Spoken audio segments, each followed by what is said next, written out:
윤석열 대통령이 충분한 의료 인력을 확보해 양질의 의료 서비스를 제공하겠다고 약속했습니다. 지금이 의료 개혁을 추진할 골든 타임이라고 강조했습니다.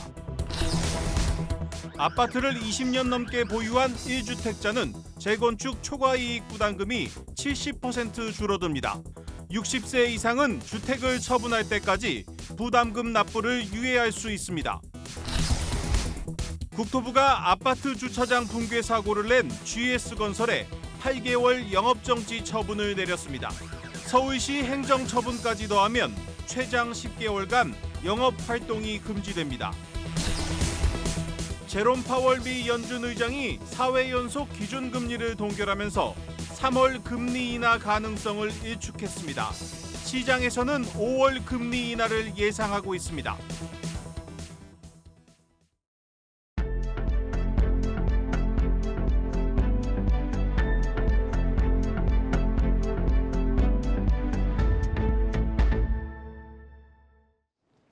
뉴스 플러스 시작합니다. 윤석열 정부의 의료개혁이 본격적으로 시작됩니다. 오늘 8번째 민생토론회에 나선 윤석열 대통령은 지금이 의료개혁의 골든타임이라고 말했습니다. 이 밥그릇을 지키려는 의료계의 반대와 저항이 있더라도 후퇴하지 않겠다는 강한 의지도 내비쳤습니다.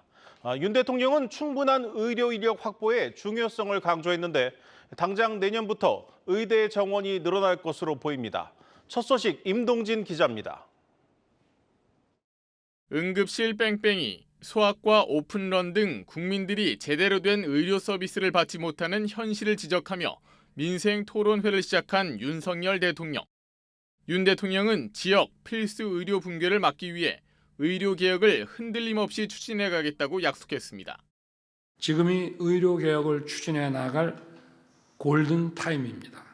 대다수 국민이 원하는 의료 개혁을 일부의 반대나 저항 때문에 후퇴한다면 국가의 본질적인 역할을 저버리는 것이나 다름없습니다.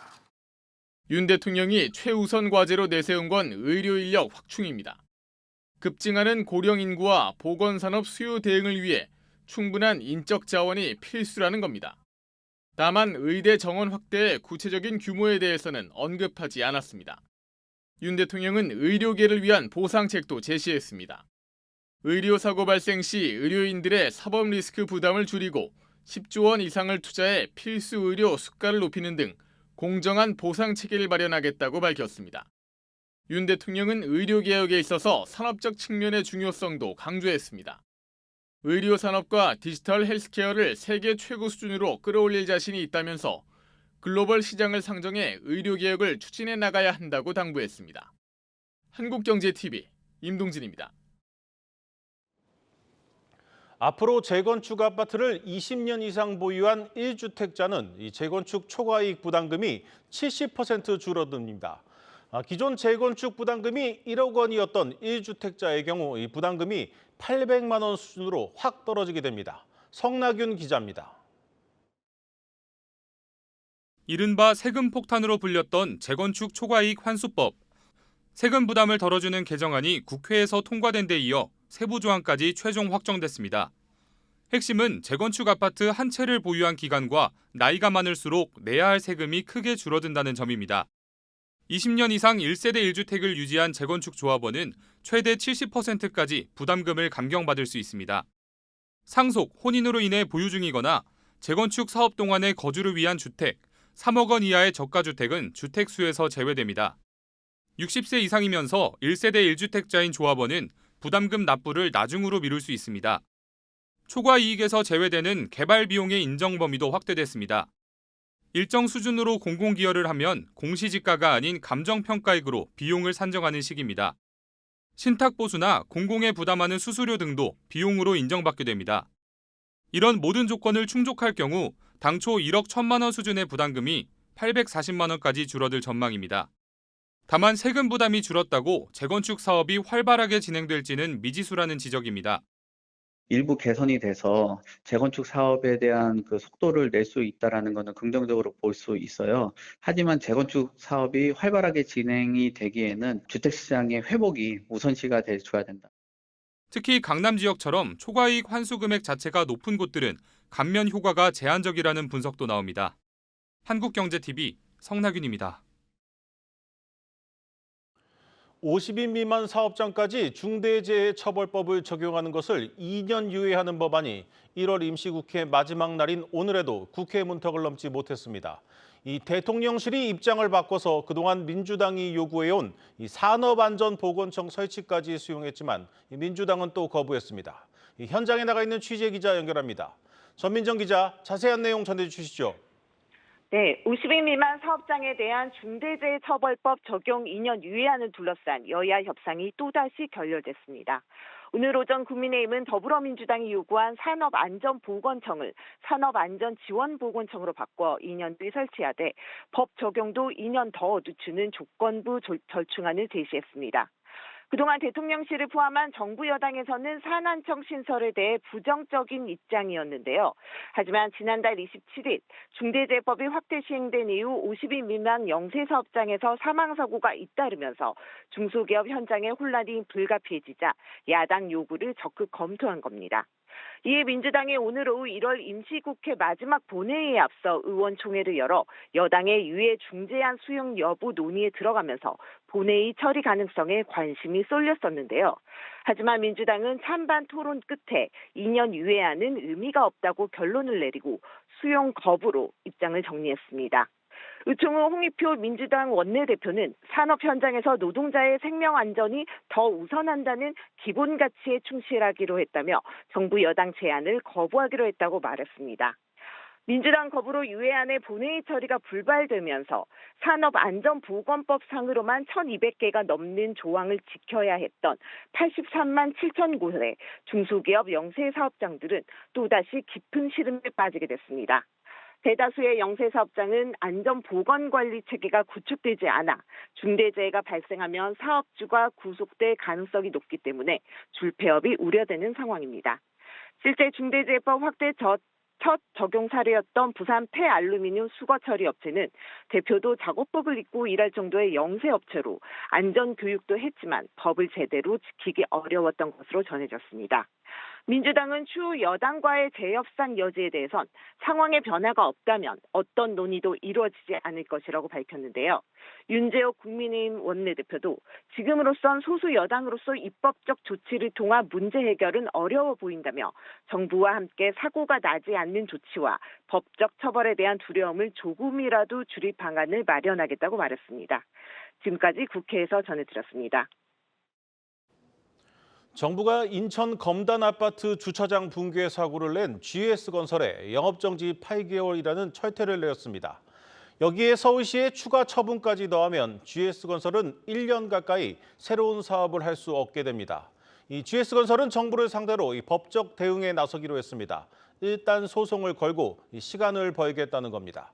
방서우 기자입니다. 지난해 발생한 인천 검단 아파트 지하주차장 붕괴 사고를 일으킨 GS건설. 결국 국토교통부와 서울시로부터 9개월의 영업정지 처분을 받았습니다. 전면 재시공 결정과 연이은 소명에도 불구하고 무관용 원칙에 따라 감경은 없었습니다. 서울시의 영업정지 1개월 추가 처분도 그대로 적용될 가능성이 높습니다. GS건설로서는 사실상 1년 가까이 입찰 참여나 계약 등 신규 영업을 못하게 된 겁니다. 처분 이전에 도급 계약을 맺었거나 인허가 등을 받아 착공한 현장에서는 계속 시공할 수 있습니다. 다만 이마저도 일정 기간 후분양으로만 진행해야 해 외상공사에 따른 부담이 생깁니다. GS건설은 장기간 영업정지로 수조 원대 손실이 예상되는 만큼 법적 대응에 나선다는 입장입니다. 앞서 붕괴 사고 2건을 일으킨 HDC 현대산업개발도 역대 최고 수위의 행정 처분을 받았지만 실제 영향은 없었습니다. 회사가 가처분 신청과 소송을 제기해 영업정지 명령의 효력이 정지됐기 때문입니다. 법적 대응으로 시간을 벌어 영업활동을 해나간다 해도 전망이 밝지만은 않습니다. 사고 여파로 10년 만에 첫 영업적자를 기록한 상황에서 안전과 품질 관련 비용을 더 써야 하기 때문입니다. 실제로 GS건설의 전체 매출에서 원가가 차지하는 비율은 98%까지 치솟았습니다. 이에 올해부터 분양 목표를 전년 대비 10% 줄이고 물량 확대 위주의 수주도 하지 않겠다는 방침입니다. GS건설은 알짜로 꼽히는 해외 자회사인 GS 이니마 지분까지 팔며 현금 확보에 나섰습니다. 상반기 말까지 인수 희망자들을 대상으로 법적 구속력이 없는 제안을 받을 전망입니다. 증권가에서는 GS건설의 원가 부담과 분양 불확실성 등을 감안하면 좋은 실적을 거두기는 어렵다고 봤습니다. 한국경제TV 방서호입니다. 제롬 파월 미국 연준 의장이 4회 연속 기준금리를 동결하면서 이 3월 금리 인하 가능성을 일축했습니다. 이 시장에서는 5월 금리 인하 가능성에 무게가 실리고 있습니다. 박찬휘 기자입니다. Inflation has eased notably over the past year, but remains above our longer-run goal of 2%. But we will need to see continuing evidence to build confidence that inflation is moving down sustainably toward our goal. We think we have a ways to go. 미국 연준은 1월 FOMC 성명서에서 올해 추가 금리 인상 가능성에 대한 문구를 삭제했습니다. 월가에서는 제롬 파월 연준 의장의 발언이 예상보다 더 매파적이었다고 평가했습니다. 미국계 자산운용사 쉘튼 캐피털 매니지먼트는 미국 경기 침체를 확인하기 전까지 금리 인하가 없을 것이라고 전망했고, 발리온 캐피탈 매니지먼트 역시 연준은 미국 경제 성장이 둔화되기 전까지 움직이지 않을 것이라고 내다봤습니다. 실제로 FOMC가 끝난 뒤 시장 참여자들의 3월 금리 동결 전망은 기존 55%에서 65%까지 치솟았습니다. 전문가들 사이에선 올해 첫 금리 인하가 5월 또는 그 이후로 미뤄졌다는 시각이 지배적입니다. Either May or sometime in the summer when the Fed might entertain cutting rates. Because the last thing they want is to see a 2% inflation and then they lower rates and then for it to head back up. If there's any upward risk of inflation going up, they don't want a policy that's bouncing up and down. 뉴욕타임스는 시장이 첫 금리 인하를 확인하려면 5월 또는 6월까지 기다려야 한다고 전했습니다. 다만 일각에선 3월 전까지 경기 침체 신호가 보인다면 연준이 깜짝 조기 금리 인하에 나설 수 있다는 주장도 나왔습니다. 프린시플 자산운용은 향후 몇 주 동안 연준 위원들 연설에서 3월 금리 동결을 뒤집는 주장이 나올 수 있기 때문에 기다릴 필요가 있다고 조언했습니다. 한국경제TV 박찬입니다. 쿠팡이 공정거래위원회가 내린 33억 원 과징금에 불복해 제기한 소송에서 승소했습니다. 이 공정위는 납품업체에 갑질을 했다고 봤지만 이 법원은 이를 인정하지 않았습니다. 이번 판결은 이 몸집을 키운 쿠팡과 이를 견제하려는 제조사 간에 생기는 이 비슷한 갈등에서 기준이 될 것으로 보입니다. 유호성 기자입니다. 지난 2019년 LG생활건강은 쿠팡을 공정거래법과 대규모 유통업법 위반 혐의로 공정위에 제소했습니다. 쿠팡이 11번가 등 다른 온라인 유통업체에서 판매하는 제품 가격을 올리라고 강요했고 쿠팡에서 판매하는 가격은 낮추라고 했다는 겁니다. 공정위는 2년간의 조사 끝에 쿠팡의 요구는 경영 간섭 행위에 해당한다며 33억 원의 과징금 처분을 내렸습니다. 쿠팡 같은 온라인 유통업체가 대기업 납품업체에 대해서도 우월적 지위가 있다고 처음 인정한 사례였는데 오늘 이 판단이 법원에서 뒤집혔습니다. 서울 고등법원이 쿠팡이 공정위를 상대로 낸 시정명령 등 취소 청구 소송에서 시정명령과 과징금 납부 명령을 모두 취소한다며 원고 승소 판결한 겁니다. 법원은 소송 비용도 공정위가 전부 부담하게 했습니다. 쿠팡 측은 이번 판단은 빠르게 뒤바뀌는 유통시장 변화를 고려한 판단이라며 유통산업 발전에 크게 기여할 것을 기대한다는 반응을 내놨습니다. 이번 판결이 유통공룡으로 몸집을 키운 쿠팡과 이를 견제하려는 제조 대기업 사이의 유사한 갈등에 대한 법적 판단 기준이 될지 주목됩니다. 쿠팡은 즉석밥을 놓고 CJ제일제당과 납품 갈등을 빚고 있고 CJ올리브영을 대규모 유통업법 위반 혐의로 신고하면서 전선을 넓히고 있습니다. 앞서 법원은 지난달 31일 계열사 부당 지원을 이유로 공정위가 SPC그룹에 부과한 과징금도 취소하라고 명령한 바 있습니다. 기업들에 대해 내린 행정조치가 잇따라 법원에서 뒤집히면서 경제검찰로 불리는 공정위가 체면을 구기게 됐습니다. 한국경제TV 유호성입니다.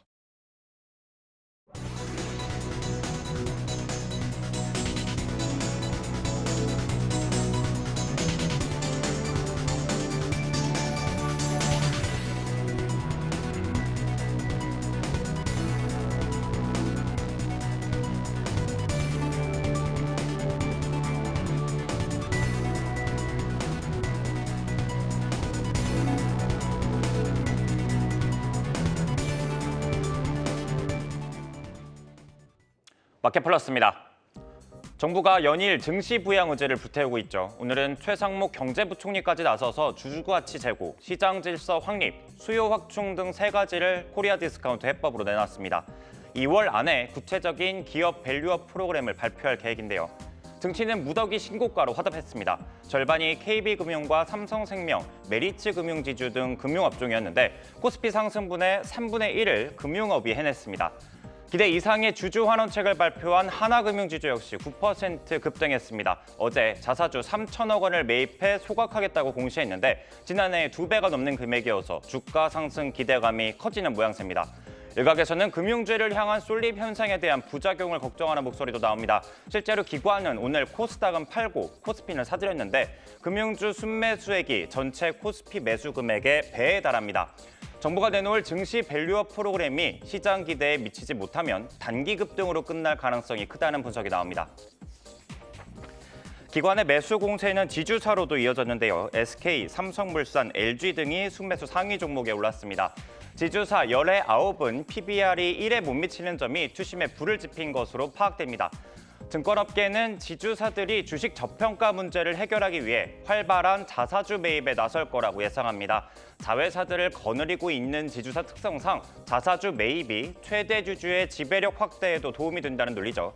더불어 자사주에는 배당을 하지 않아도 되는 만큼 기존 주주들에게 돌아가는 몫이 커지게 되는데 오너 일가의 상속세 재원 마련을 위해서도 자사주 매입이 효과적이라는 겁니다.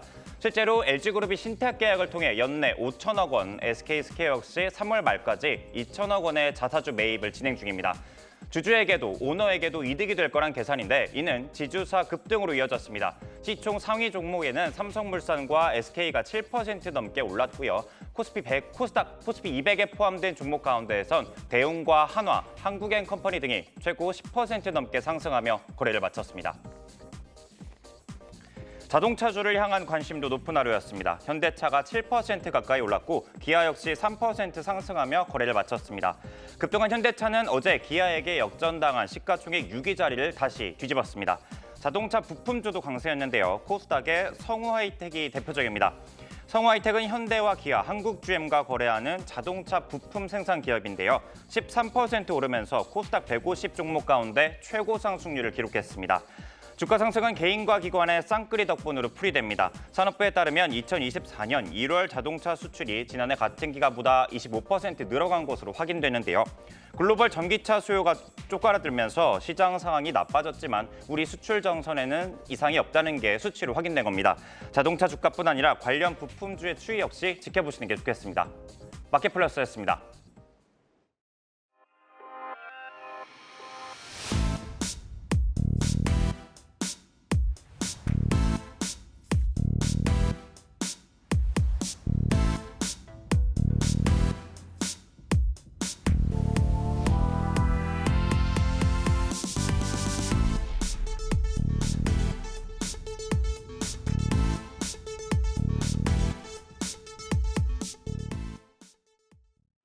오는 10월 실손보험 청구 간소화 서비스 시행을 앞두고 병원과 보험사 사이에서 데이터 전송하는 역할을 하는 이 전송 대행기관이 이달 중 선정됩니다. 이 보험 개발원이 유력하게 거론되고 있는 가운데 의료업계는 이 보험사들이 출자한 기관이라며 반대하고 있습니다. 장슬기 기자입니다. 금융당국이 보험업계와 의료업계 등 관계기관들과 TF를 구성하고 실손보험 청구 간소화 서비스 구체화 논의에 착수했습니다.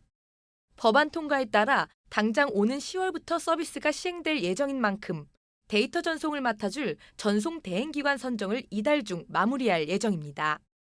종이 영수증 없이 데이터만으로 실손보험금을 청구하려면 병원과 보험사 사이에 데이터 전송 대행기관이 있어야 하는데 현재 보험개발원이 유력하게 거론됩니다.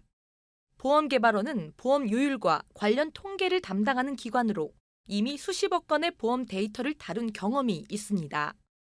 허창원 보험개발원장은 이날 열린 신년 기자간담회에서 실손보험 청구 간소화는 보험 가입자들 위해 꼭 시행돼야 하는 편리한 제도라고 강조하며 전송 대행기관으로 선정될 경우 개발원의 진면목을 보여줄 것이라고 자신감을 내비쳤습니다. 전체가 실손보험 청구 간소화 중개기관과 관련돼서는 일종의 TF처럼 되어 있습니다. 혹시라도 우리한테 그 주어진 미션에 대비해서 시스템을 어떻게 구축할 것인가 하는 준비도 지금 하고 있고요. 저 수면 하에 장막을 걷어내고 우리의 진 면목을 만천하에. 하지만 의료업계는 민감한 의료 정보를 보험업계와 이해관계가 있는 보험개발원에 맡길 수 없다며 반발하고 있습니다. 이해관계가 없는 민간 핀테크 기업이 맡아야 한다는 의료업계와 이미 시스템이 잘 갖춰져 있는 보험개발원이 맡아야 한다는 금융권의 입장이 대립하고 있는 상황입니다. 다만 허 원장은 지난해에도 보험개발원은 수년간 데이터를 다루면서 단 한 건의 정보 유출도 없었다며 우려를 일축한 바 있습니다. 게다가 보험개발원이 올해 전통적 업무뿐만 아니라 데이터를 다각도로 활용하는 데이터 혁신 플랫폼으로의 도약을 내세운 만큼 실손보험 청구 간소화 관련해서도 중추적 역할을 맡을 가능성이 크다는 게 업계의 시각입니다. 한국경제TV 장슬기입니다. 홍콩 ELS에서 대규모 손실이 발생하면서 당국의 압박에 못 이긴 은행들이 ELS 판매를 중단하고 있습니다. 하지만 조금은 위험이 있더라도 수익이 높은 상품을 찾는 고객들이 많은 증권사들 분위기 사뭇 다릅니다.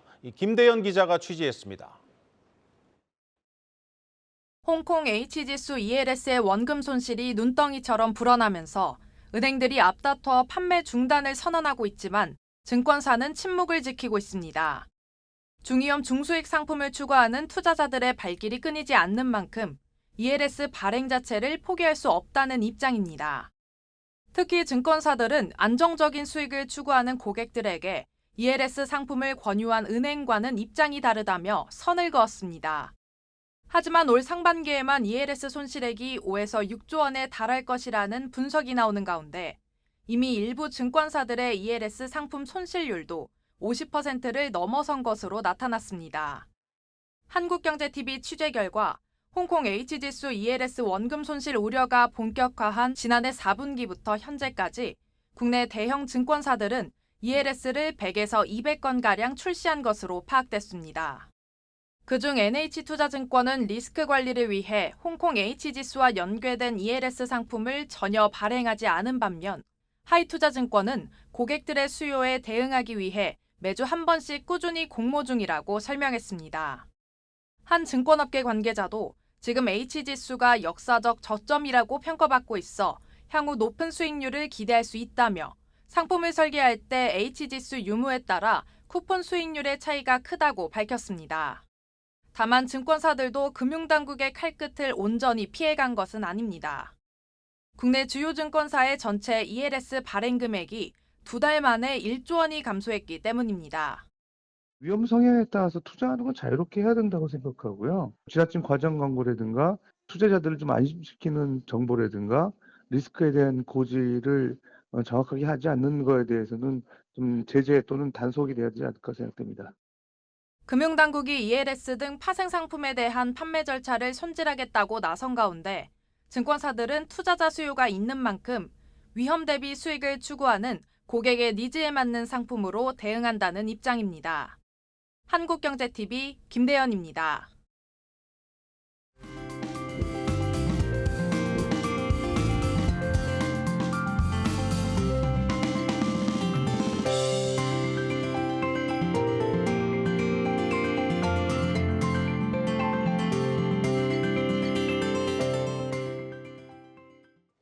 오늘 준비한 뉴스 플러스는 여기까지입니다. 오늘도 함께해 주신 여러분 고맙습니다.